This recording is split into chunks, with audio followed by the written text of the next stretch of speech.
O Senhor preparou, meu Pai. O Senhor preparou este momento. O Senhor preparou o teu servo. O Senhor preparou uma palavra nos nossos corações. É a tua palavra que transforma. É a tua palavra, Senhor, que traz vida. É a tua palavra, Senhor, que vai fazer com que corações saiam transformados daqui essa tarde. Por isso eu te peço, toma teu servo, Senhor, mais uma vez. Teu servo já ministrou pela manhã, vai ministrar agora à tarde e à noite.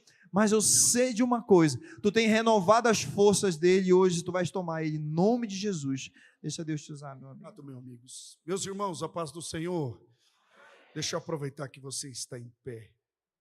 Abra sua Bíblia, Atos dos Apóstolos, o capítulo de número 11. E nós vamos ler a partir do verso 19. Atos dos Apóstolos, capítulo de número 11, a partir do verso 19. Alegria estar com o pastor Marcelo mais uma vez.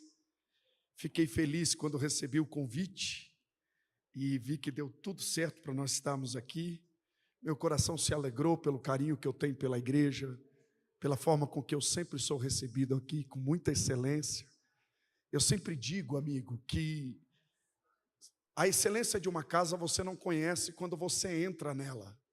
Se você precisa entrar numa casa para você ver que existe excelência nela, é porque não existe excelência. A excelência é vista do lado de fora. E essa é uma casa que a excelência dela não está só aqui em quatro paredes, ela se estende por tudo que Deus tem feito aqui.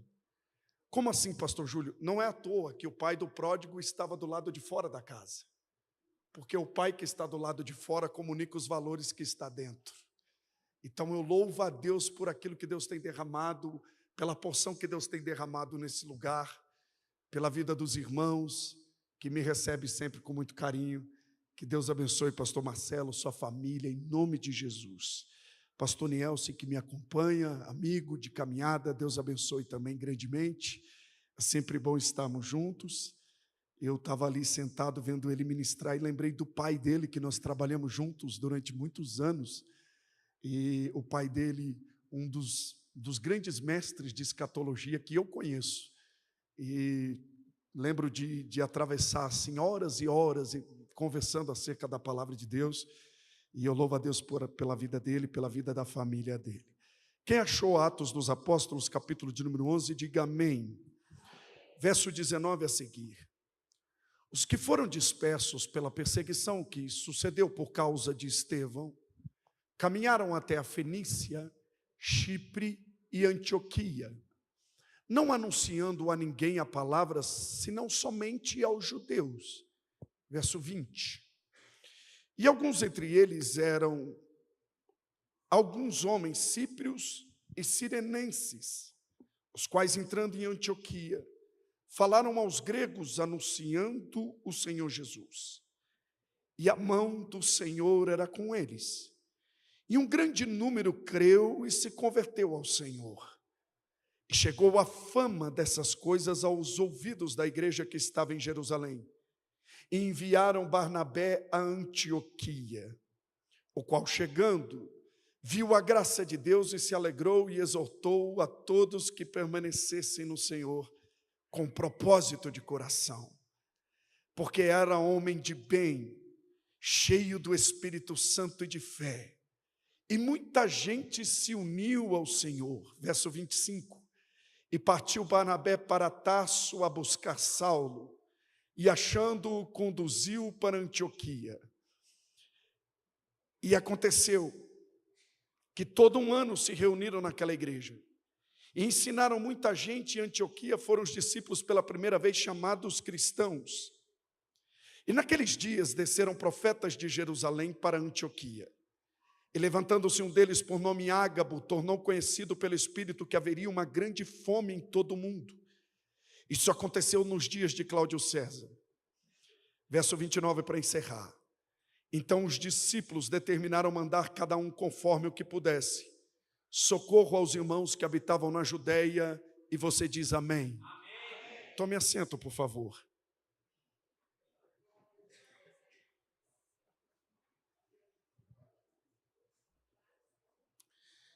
Todos nós sabemos e temos conhecimento que a igreja é a continuidade do legado de Jesus. é a igreja que dá continuidade à pregação da mensagem do reino. Nós sabemos que a igreja, ela não nasce em Atos 2. Ela nasce na cruz. A igreja nada mais é do que o mistério de Deus escondido dentro de Jesus. Assim como Eva é um mistério de Deus escondido dentro de Adão, a igreja é um mistério de Deus escondido dentro de Jesus. Para que a igreja nascesse, foi necessário Adão adormecer, melhor dizendo, para que Eva nascesse, foi necessário Adão adormecer. Para que Eva fosse tirada de dentro dele.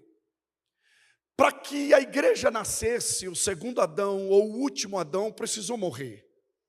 Quando o soldado pretoriano de Roma atravessa Jesus com uma lança, não é apenas água que sai, não é apenas um líquido que sai de dentro de Jesus, é a igreja que nasce na cruz, é a igreja que vem para fora. A igreja nasce na cruz, mas ela é preparada por ele para alcançar algumas esferas, alguns ambientes, alguns lugares. Atos, no capítulo de número 1, verso de número 8, Jesus deixou claro que haveria um derramado Espírito Santo que empoderaria a igreja, que prepararia a igreja, para que alguns lugares fossem impactados pelo Evangelho. Ele mesmo disse que haveria o derramar do Espírito Santo, que tornaria a igreja testemunha, tanto em Jerusalém, como Judeia, Samaria e os confins da terra. É interessante que Jesus fala de uma igreja que seria testemunha em alguns ambientes, porque o derramar do Espírito Santo é um derramar que gera movimento, para que ambientes sejam impactados. Jerusalém, Jesus passou por lá. Jesus dedicou boa parte do seu ministério, não só em Jerusalém, como também na Judeia. Samaria, Jesus passou por ali durante pouco tempo, mas alcançou uma samaritana, que estava impactando aquele lugar. Mas os confins da terra, o evangelho precisava chegar lá, para que Jerusalém, Judeia e Samaria fosse impactada pelo evangelho. Jesus prepara Pedro e impulsiona Pedro, levanta Pedro para liderar a igreja, para falar para a bolha dos judeus.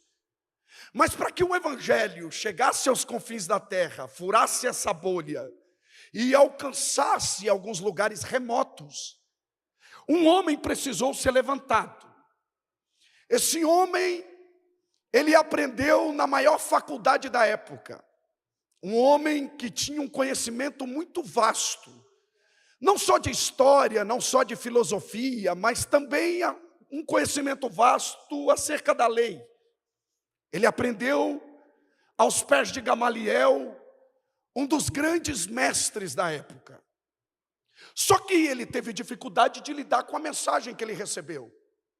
E ao invés de se tornar cooperador daquela mensagem, ele se torna opositor a ela. Ele se opõe à mensagem. Ele entra numa crise tão grande que ele acaba perseguindo a mensagem ao qual ele ouviu e aprendeu. É interessante que uma fake news, uma narrativa, cresceu em Jerusalém pós-ressurreição de Jesus. E a narrativa não é fato, não é verdade que Jesus ressuscitou.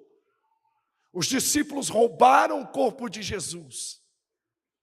Jesus não ressuscitou. Isso que esse povo está esparramando aí é mentira.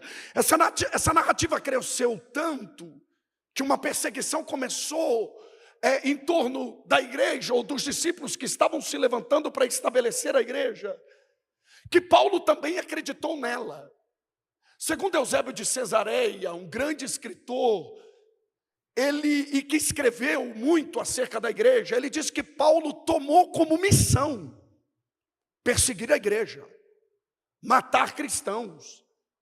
Ele, devido ao seu conhecimento, devido à autoridade a qual ele se tornara, ele tinha acessos. E esses acessos o levou até um império, onde ele conseguiu cartas. E essas cartas fortaleciam a sua missão. Essa carta abria ainda mais os acessos para que ele perseguisse a igreja. Quando Estevão, o primeiro mártir, foi apedrejado, ele mesmo escreveu em uma das suas cartas mais tarde, que ele segurou as vestes de Estevão nas mãos. Ele fez parte daquele conluio. Ele estava ali vendo Estevão sendo apedrejado. Ele participou de todo aquele contexto sanguíneo e assustador. Mas agora ele se tornou o terror da igreja. Quantos cultos os irmãos da época participaram com medo dele chegar? Quantos cultos foram realizados? Quantos encontros a comunidade cristã se reuniu nos porões ou em lugares remotos com medo dele chegar com seus vassalos para acabar com o evangelho? Até que um dia Jesus marca um encontro com ele. E a Bíblia diz que nesse encontro Jesus muda a rota dele. A Bíblia diz que ele está indo com muitos homens no caminho de Damasco. E ao entrar em Damasco, Jesus se encontra com ele e brada na vida dele: por que você me persegue? A mensagem é tão impactante que deixa claro para ele: você não está perseguindo apenas um povo, você não está perseguindo os mensageiros, você não está perseguindo a mensagem, você está perseguindo o dono da mensagem. Você está me perseguindo. Por que você me persegue? Duro é para você recalcitrar entre os aguilhões. A mensagem por si só é impactante. Ele olha para o céu e fala com Deus, dialoga com Deus. O que o Senhor quer que eu faça?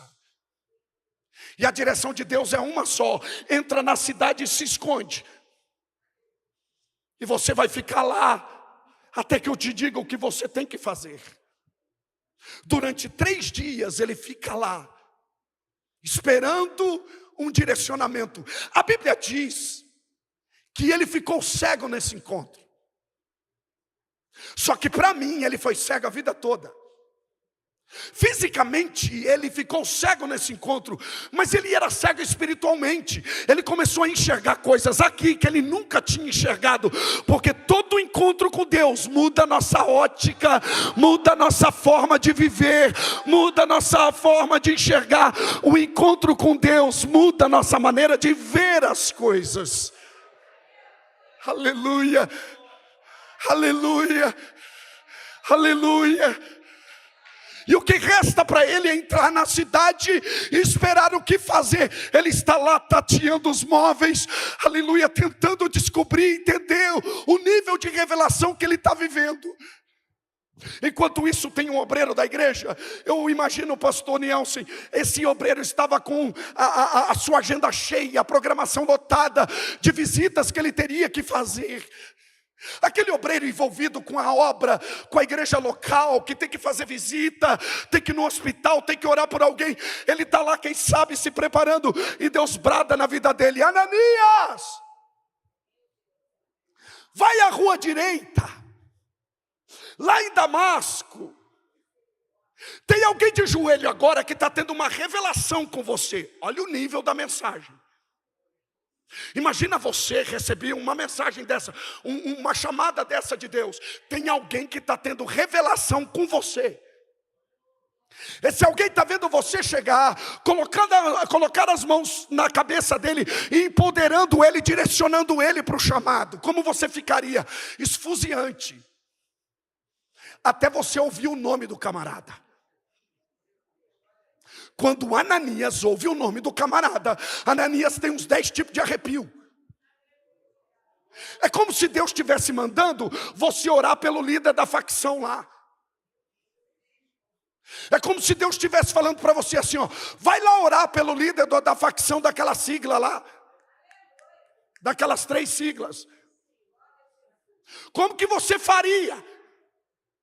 Qual que seria a sua... Meu Deus, Ananias agora vai explicar para Deus de quem se tratava, como se Deus não soubesse. E eu amo vendo o homem dialogando com Deus e tentando falar para Deus o que Deus parece que Deus não sabe. É o homem tentando explicar para a divindade do que se trata.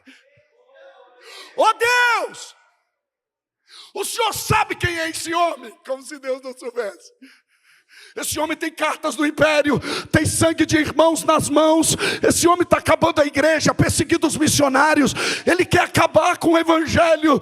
Aleluia. Deus olha para a terra e diz assim: sim, eu sei de tudo isso. Você está olhando com seus olhos, agora eu quero que você enxergue com os meus. Vai, porque ele é para mim um vaso escolhido nas minhas mãos. Aleluia.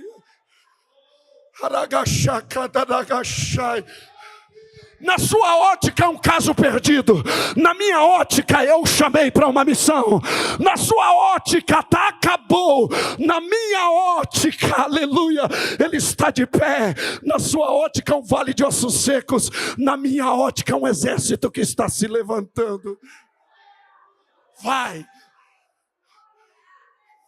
A Bíblia diz que Ananias chega, ora por Paulo, depois de receber uma missão poderosa como essa.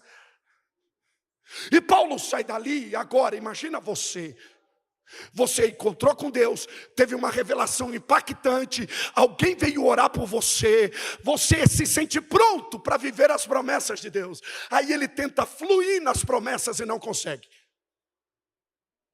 Paulo tenta pregar, não consegue. Paulo tenta cumprir o chamado, não consegue. Paulo tenta congregar e não consegue. Você imagina você dentro de um culto com uma figura como essa do seu lado. Será que esse camarada se converteu mesmo? Imagina. O camarada às vezes está do seu lado com uma tornozeleira. Será que Deus está... Será. Imagina a igreja tendo que lidar com uma figura como essa dentro da igreja. Imagina Paulo tentando cultuar e os irmãos estão dizendo: será que ele converteu mesmo? Ou será que ele está se inserindo aqui para explodir e dar isso aqui de dentro para fora? E o que acontece com Paulo? A igreja o rejeita. E para onde ele vai? Ele volta para casa. E ele vai passar 15 anos esquecido, abandonado, rejeitado, fazendo parte do processo de Deus. Porque o fato, olha aqui para mim, o fato de você ter recebido uma palavra da parte de Deus não quer dizer que você já está pronto para viver essa palavra.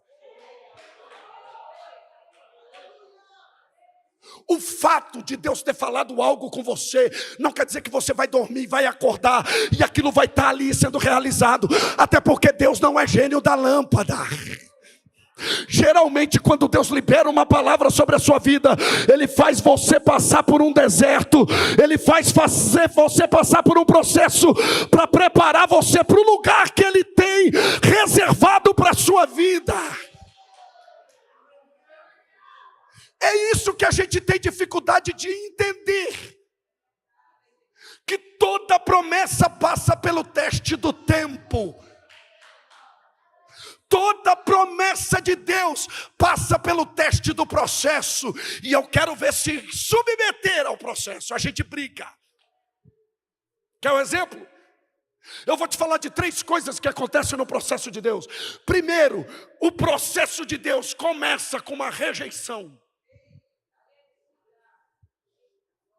Antes de Deus fazer você ser aceito, Deus vai permitir que você seja rejeitado. E a rejeição que mais dói é a rejeição dos de perto. Você vai ser ungido a pastor, mas os de dentro da sua casa vai ter dificuldade de ver que realmente existe uma unção de Deus sobre você. Deus levanta você como empresário, você começa a prosperar, aí os seus familiares têm dificuldade de entrar lá na sua loja e comprar com você. Porque todo o processo de Deus leva a gente para a rejeição. Olha aqui, rejeição é a escola que Deus usa para nos amadurecer. Rejeição, quer um exemplo? Deixa eu te dar um exemplo clássico aqui. Deus dá uma direção para você abrir um salão de beleza. Aí você lá, escuta, a irmã vai lá, deixa o salão lindo, coisa mais linda, a recepção maravilhosa, tudo lindo. No dia da inauguração, a sua web designer manda a arte da inauguração. O que você faz? Joga no grupo da família. Porque você acha que aquela sua cunhada abençoada vai lá. E geralmente não vai, não. Por que, pastor Júlio? Porque intimidade rouba a honra. Quanto mais íntimo, mais dificuldade de honrar. Por que você acha que João Batista questionou o ministério de Jesus? Porque ele era primo. E gente que tem muita intimidade com você tem dificuldade de ver Deus na sua vida. Só que se Deus prometeu, se os de perto não vier, Deus vai trazer gente de longe. Eu venho com uma palavra de Deus para você. Se Nazaré te rejeitar, Deus vai levantar a Judeia para te abraçar. Deus vai levantar a Galileia para te abraçar. Se os de perto te rejeitar, Deus vai levantar a casa de Lázaro para te acolher. Mas sozinho você não vai ficar. Quem sente a presença glorifica. Quem sente que Deus está nessa palavra, dá um brado de vitória ao Senhor. Quem sente que Deus está nessa palavra, suporte. Paulo foi rejeitado. Segundo processo de Deus é esconderijo.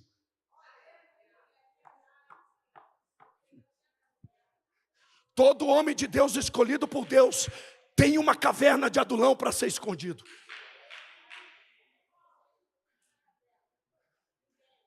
Quando a gente é escondido por Deus, olha aqui para mim, eu lembro lá em Foz do Iguaçu, na Vila C. Eu ia para os cultos de jovens. Um monte de jovens recebia oportunidade para pregar. E eu com a Bíblia cheia de anotação, cheia de mensagem. Escolhia o fulano, Beltrano e o ciclano. E eu não recebi uma oportunidade. Um dia eu saí do culto bravo. Falei com meu pai, pai, estou cansado de ir no culto de jovens. Eu não recebo uma oportunidade para pregar, para falar do amor de Deus. Meu pai olhou para mim e disse assim: filho, Deus te escondeu. Vai chegar um tempo que você vai receber tanto convite. Aleluia, que todas essas mensagens que Deus está te dando agora vai servir. Aleluia, olha aqui para mim. Todo flecheiro, antes de colocar a flecha no arco, ele esconde na aljava. Aleluia, eu vou repetir. Todo flecheiro, antes de colocar a flecha no arco, ele esconde na aljava. Se você está escondido por Deus, fica firme. No tempo certo ele te coloca no arco e te projeta para o propósito dele. Quem crê nessa palavra, quem crê que Deus está nessa palavra, no esconderijo de Deus, na aljava de Deus, ninguém te acha. Na aljava de Deus, o telefone não toca. Na aljava de Deus, você vê gente que não tem o potencial que você tem indo mais longe, você entra em crise. Na aljava de Deus, você vê Deus usando o ciclano, Beltrano, Deus exaltando, Deus fazendo tanto na vida das pessoas, e você fala: por que eu estou estagnado? Porque o esconderijo de Deus não faz sentido para você, mas para Deus faz todo sentido. Levanta a mão para receber isso. Se você está no esconderijo de Deus, permaneça fiel, permaneça firme. Não saia do lugar que Deus te colocou. Se Deus te escondeu aí, aleluia, porque no tempo certo Ele vai te arrancar. Quem recebe faz alguma coisa.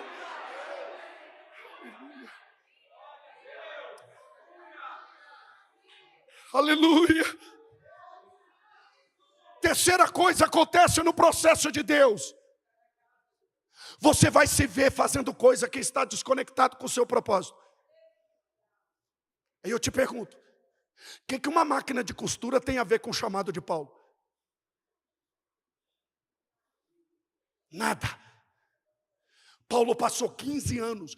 Deus veio, falou, usou Ananias, vivia um nível de revelação poderoso. Sabe o que ele está fazendo agora? Costurando tenda. Lembra daquela máquina de costura da sua avó? Que você brincava de carrinho nela? É aquilo que sobrou para ele. Ele está numa máquina de costura, separando tecido, colocando tecido, costurando tenda e pensando: Deus veio, falou comigo e me abandonou aqui. Deus veio, me despertou e parece que sumiu. E no meio do silêncio de Deus, você se vê fazendo algo que está desconectado, não preenche. Lembra de Moisés? Moisés aprendeu dentro do palácio, aprendeu a ciência da terra. Moisés aprendeu a ciência da terra, teve os melhores professores, foi treinado para ser príncipe. 40 anos tendo o melhor do Egito, passou 40 anos cuidando de ovelhas. Quantas vezes Moisés sentou numa pedra, pegou aquele cajado talhado, olhou para o cajado, olhou para as ovelhas e disse: o que eu estou fazendo aqui? Eu tenho tanta capacidade e estou aqui. Eu tenho tanto conhecimento e estou aqui. Não faz sentido, está desconectado. E Deus está olhando: calma, é aí que eu estou trabalhando na sua vida. Olha aqui para mim. Deus é perito em esconder os seus chamados na rotina do dia a dia. Deus é perito em esconder os seus propósitos na rotina e da desconexão. O que não faz sentido agora, lá na frente fará sentido. Aleluia. Eu sinto Deus aqui. Aleluia. Até que um dia uma igreja em Antioquia nasce. E eu vou entrar agora dentro do texto que nós lemos. Uma igreja em Antioquia cresce, e essa igreja cresce pulsante. Ela cresce em meio a uma conexão que não faz muito sentido. Atos capítulo de número 11, verso 19, diz que a perseguição que surgiu acerca de Estevão faz fenícios e chiprenses se conectarem. Uma igreja nasce em meio a uma conexão totalmente antagônica, mas é uma igreja orgânica, é uma igreja poderosa. Olha o verso seguinte, o verso 20. E alguns entre eles eram homens de Chipre e sirenenses. Aí Jesus agora, um movimento orgânico começa a se conectar com pessoas que estão vindo de várias partes, e a igreja cresce. Projeta para mim, eu não sei se tem como lançar o texto para mim. Projeta para mim aqui, por favor. Atos capítulo de número 11, verso de número 21. 21. E a mão do Senhor era com... E o que aconteceu? Um grande número creu e se converteu no 100. Sabe o que acontece aqui? Uma igreja nasce em Antioquia e essa igreja cresce. Mas qual é o segredo do crescimento dessa igreja? As mãos do Senhor. Segura o glória e pensa comigo. Virou moda no Brasil correr atrás da chave, do código, da senha. Tem gente que atravessa o Brasil para ouvir o coach. Tem gente que atravessa o Brasil para atrás de um método que faça a empresa dele crescer. Pastor Júlio, você tem alguma coisa contra isso? Nada, nada contra. Se você tem a oportunidade, por favor, vá. Só que tudo isso são probabilidades. É hipotético. Pode ser que dê certo e pode ser que não dê. Tem gente que participou de uma palestra com um grande coach, ou um grande influencer, um grande empresário, e a empresa dele cresceu. Mas teve gente que ouviu a mesma palestra e não aconteceu nada. Porque tudo isso são probabilidades. Pode ser que dê certo, pode ser que não dê. Não existe garantia. Agora, o reino de Deus não é um reino de método. Não é um reino de código, não é um reino de fórmulas, não. O reino de Deus, onde a mão do Senhor está estendida, há crescimento. Pedro regando, Apolo plantando, e a mão do Senhor se estende e gera crescimento. Qual é o segredo do crescimento? A mão do Senhor precisa estar estendida. Eu profetizo a mão do Senhor estendida sobre todas as áreas da sua vida. Me explica, pastor Júlio, qual é o segredo do seu crescimento? A mão do Senhor. Não é minha habilidade, não é minha oratória, não é meu conhecimento, não é meu conhecimento teológico, filosófico, não. É a mão do Senhor. É a mão do Senhor. É a mão do Senhor. Foi o Senhor que fez isso. E é coisa maravilhosa aos nossos olhos. A mão do Senhor está estendida sobre essa igreja. A mão do Senhor está estendida sobre a tarde da bênção. A mão do Senhor está sobre a tarde dos milagres. A mão do Senhor está sobre o pastor Marcelo. A mão do Senhor está sobre nós. Continua no texto comigo. Então as notícias, coloca para mim o verso 21, verso 22, e a mão do Senhor era com eles, e chegou a fama dessas coisas ao ouvido da igreja. A igreja está em Antioquia, deixa eu te falar, não tinha internet, não tinha a informação que nós temos, só que a fama está chegando. A igreja de Antioquia cresce, e Jerusalém começa a chegar a fama. Olha aqui para mim, eu tenho dificuldade com gente que vem de uma falsa humildade. Aqui em Águas Claras não tem, mas por aí o que tem de gente. Sabe esse tipo de gente assim, ó. Eu moro numa casinha, tenho um carrinho, lá num bairrinho, congrego numa igrejinha, que tem um pastorzinho, tudo diminutivo. Às vezes tem mais orgulho incutido nessa falsa humildade do que você imagina. Às vezes gente que vende essa falsa humildade é mais orgulhosa do que você imagina.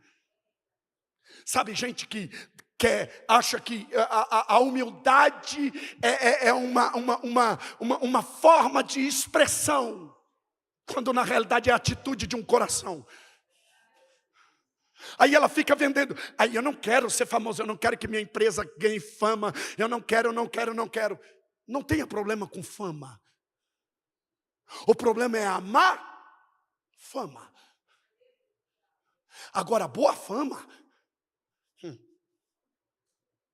Tem mesas que você ainda não sentou, que Deus tem o poder de fazer alguém falar de você naquela mesa. Tem lugares que você ainda não chegou, que a boa fama está chegando. Eu conheço um homem de Deus. Aleluia, olha aqui para mim. O algoritmo mais poderoso não é o algoritmo do Instagram. O algoritmo mais poderoso não é o algoritmo do Instagram. O melhor tráfego pago é o tráfego pago do céu. É o algoritmo do céu. Aleluia, tem gente que vai falar bem de você e vai dizer: eu conheço uma mulher de Deus, eu conheço uma família de Deus. A boa fama chega. Olha aqui, Saul não conseguia dormir, inquieto, perturbado. Uma hora ele grita dentro do palácio: tragam-me um tangedor. Alguém se aproxima e diz: ó, Saul, eu conheço um menino. Eu não sei o nome dele, mas eu conheço o pai dele. Ele é filho de Jessé, o belemita, e ele sabe tocar, é valente e valoroso, sisudo em palavras, de gentil presença, e o Senhor era com ele, Davi estava cuidando de ovelhas, tinha alguém lembrando dele no palácio. Deus vai fazer alguém lembrar de você.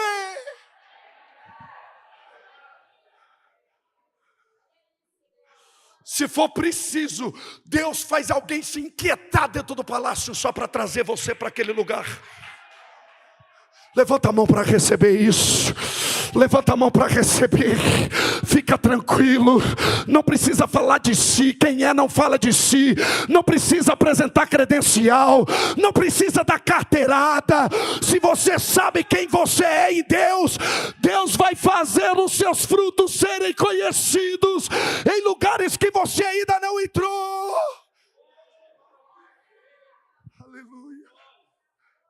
Diga comigo, a boa fama chega. Aleluia. Olha o verso 22, a parte B. E eles enviaram Barnabé para Antioquia. A fama chegou. Olha que interessante. A fama chegou em Jerusalém. Eu imagino Pedro chamando, olhando para os obreiros e dizendo assim: eu preciso de alguém para mandar para Antioquia. É a preocupação de todo pastor. Uma igreja orgânica, uma igreja poderosa se levanta. Preciso mandar um líder para lá. Pedro poderia ter escolhido tanta gente. Poderia ter escolhido André. Filipe era um avivalista. Pregou tanto em Samaria. Ele e a samaritana fizeram um trabalho tão poderoso lá. Por que não mandar Filipe? Quem que ele chama? Barnabé. Sabe quem é Barnabé? Aquele irmão que acaba o culto, ele vai alinhar as cadeiras da igreja. Aquele irmão que gosta de trabalhar nos bastidores, não gosta de aparecer. Barnabé é aquele que entende que serviço é serviço, não ser visto, é serviço. Por quê? Porque não é o que eu faço, é para quem eu faço. Porque dele, por ele e para ele são todas as coisas. É Barnabé. Eu imagino Pedro olhando e falando assim: Barnabé, lidera a igreja de Antioquia para mim. Eu imagino Barnabé andando na rua, chutando pedrinha e dizendo: meu Deus, o que eu vou fazer lá? Porque toda missão que Deus nos dá é maior do que a gente. Deus sempre vai colocar uma missão que é maior do que você. A missão é maior do que você, a ponto de você se sentir incapaz de fazer ela.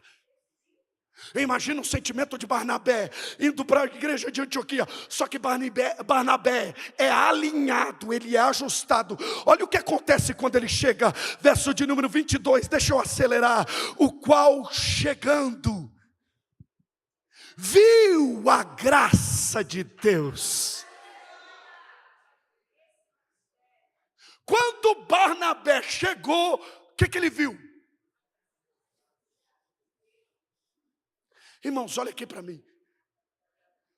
Tem gente que quando chega num ambiente de crescimento, ele só vê defeito, só vê problema.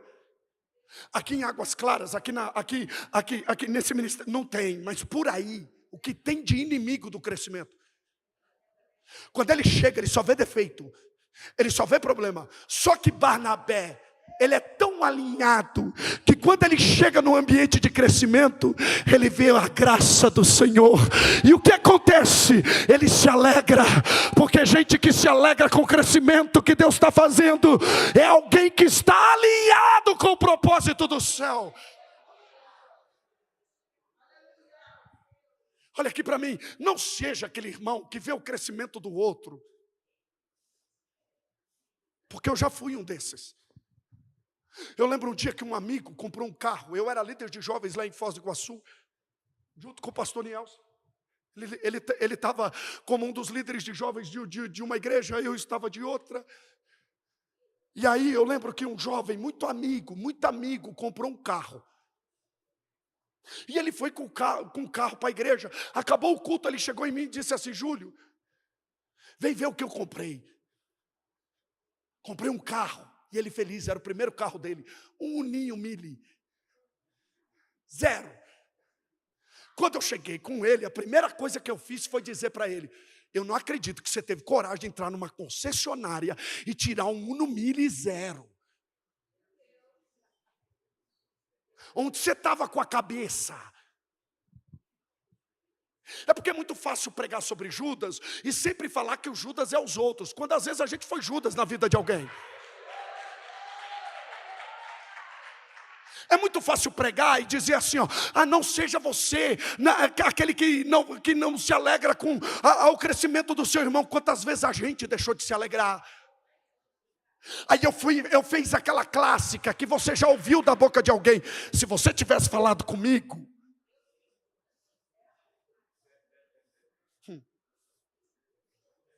Ele entrou no carro, deu partida e foi embora. E nunca mais falou comigo. Ficou uns 3 anos sem falar comigo e eu tentando entender. Eu tentava se aproximar dele, ele saía de perto. Nós congregando junto. Até que um dia, depois de um culto poderoso de ceia, ele veio conversar comigo. Ele falou assim: Júlio, a gente não pode continuar assim. Eu falei: mas por que você está assim? Porque você era meu amigo. E você não se alegrou comigo quando eu precisava que você se alegrasse. Eu não pedi a sua opinião sobre o carro. Eu só queria que você celebrasse comigo. Eu falei: amigo, me perdoa por isso. A gente se perdoou e a gente vive um nível de amizade tão bacana que eu não pago nem a troca do óleo do meu carro. Eu levo lá na loja de bateria dele. Ele tem 3 lojas de bateria em Foz do Iguaçu. Um empresário próspero. E eu não troco nem o óleo do meu carro. Ele troca para mim, nem cobra. Eu chego lá, quantas vezes eu cheguei lá e falei: senhor Toniel, eu me envergonho daquele dia. Nós precisamos aprender a celebrar as conquistas dos nossos irmãos. Porque quem tem o espírito de Barnabé não inveja. Quem tem o espírito de Barnabé celebra. Eu profetizo em nome de Jesus: se tem algum resquício de inveja dentro de nós, Deus vai arrancar. Quem crê nisso glorifica. Quem crê nisso exalta o Senhor. Quando Barnabé chega, ele vê o crescimento, o que acontece? Ele se alegra e ele diz para os irmãos: permaneça firme no Senhor.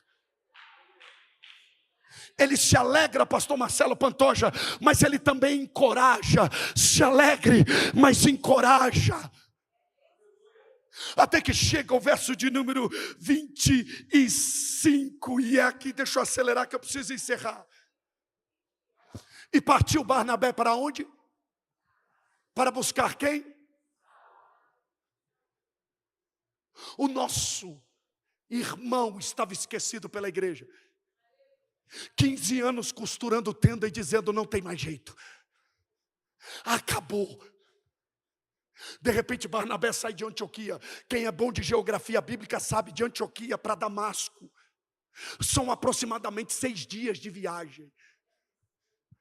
Barnabé sai de Antioquia e vai em Damasco. Eu imagino ele chegando lá, abraçando o nosso irmão Saulo de Tarso, olhando para ele e dizendo assim: Saulo, tem uma igreja tão poderosa em Antioquia que está precisando de você. Você tem mensagem aí? Eu imagino o Saulo olhando para ele e falando: tem 15 anos que eu não prego uma mensagem. E o meu notebook, o meu iPad, a minha Bíblia está cheia de mensagem. Pega todo esse arsenal aí e vem comigo. Porque Barnabé fez 2 movimentos. Primeiro ele foi enviado, só que agora ele vai enviar. Porque tem tempo que Deus usa a gente como flecha, mas chega um tempo que Deus usa a gente como arco. Tem tempo que Deus usa você para ir, mas tem tempo que Deus levanta você para enviar alguém. Porque o reino de Deus não é um reino de competição. O reino de Deus é um reino de cooperação. Uragachai. O que você está dizendo, pastor Júlio? Eu estou dizendo para você: saia da frequência da competição. Aqui fulano prega mais, que fulano canta mais. Deus usa cada um de uma maneira. E para cada um Deus tem uma porção. E Deus está dizendo para você: aleluia, aqui não é lugar de competidores, aqui é lugar de cooperadores. Deus vai usar Barnabé para tirar Saulo do processo. Deus vai usar alguém para tirar você daí. Levanta glorificando, levanta adorando, levanta exaltando.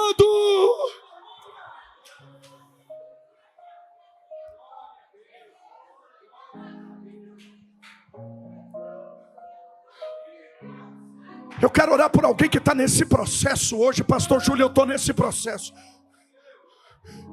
Uma das raízes do nome Barnabé é consolador. Barnabé é uma tipologia do Espírito Santo. Barnabé é uma figura do Espírito Santo. Barnabé é aquele que pega o esquecido e projeta. É aquele que arranca um Paulo que está no processo e traz para um novo momento. O Espírito do Senhor está nesse lugar e quer te arrancar daí. Se você quer receber uma oração, corre aqui que minha hora já foi. Eu preciso orar por você. Sai do seu lugar e vem, eu quero orar por você. Mas corre, corre, corre. Corre, por favor. Eu termino aqui, mas eu quero orar por você. Pastor Júlio, eu estou passando por esse processo. Quem sabe o processo da rejeição. Quem sabe o processo do anonimato. Quem sabe você está passando pelo processo da desconexão. Nada faz sentido. Deus está dizendo que trouxe você essa tarde para alinhar você com o propósito dele. Aleluia, pode adorar. Aleluia, venha, coloca diante dele esse processo. Coloca diante dele esse processo. Coloca. Não se frustrarão. Os planos de Deus não se frustrarão. Aleluia, venha mais para frente, por favor. Venha mais para frente. Pode o vento soprar, a terra pode se abalar. Você pode adorar o Senhor.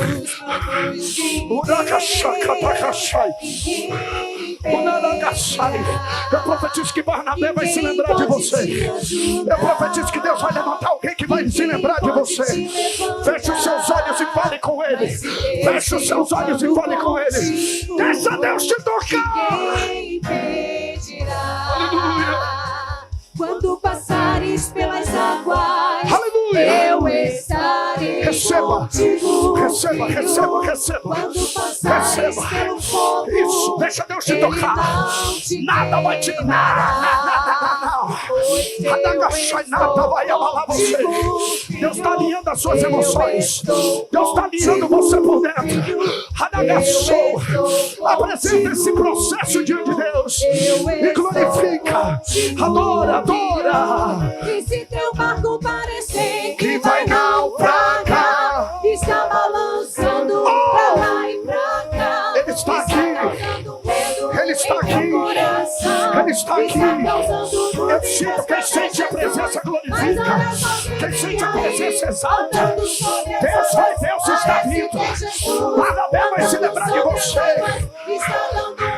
O processo de volta. O processo de volta. O processo de estabelece os fundamentos. Sobe a adoração. Sou eu.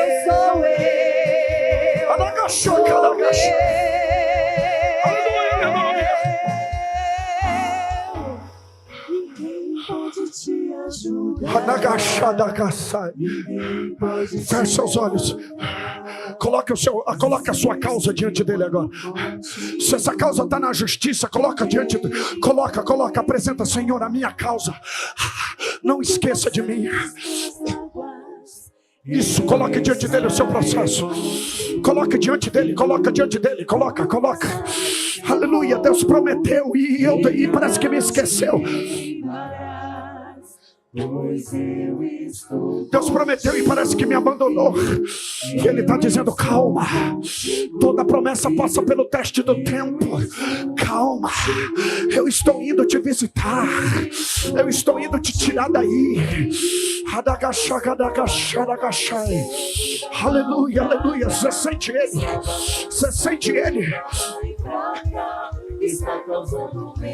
Celebra a sua vitória. Celebra. Mas olha só quem vem aí, andando sobre as águas. Parece que é Jesus, andando sobre as águas, está dando uma ordem para o vento. Sou eu dono do tempo, sou eu dono daqui, sou eu dono do mar. Sou eu.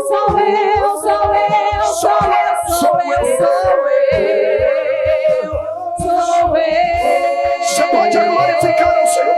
Segura um minutinho. Tem alguém aqui para Jesus? Alguém que quer se entregar para Jesus? Está afastado. Ou talvez você nunca entrou numa igreja evangélica, entrou hoje, parece que Deus te pegou por dentro. E você quer voltar para, ou você quer fazer parte dessa mesa, você quer participar dessa mesa. Tem alguém para Jesus, uma vida, uma alma para Jesus. Tem alguém que Deus te deu uma nova oportunidade. Eu quero orar por você. Curva a sua cabeça, feche seus olhos.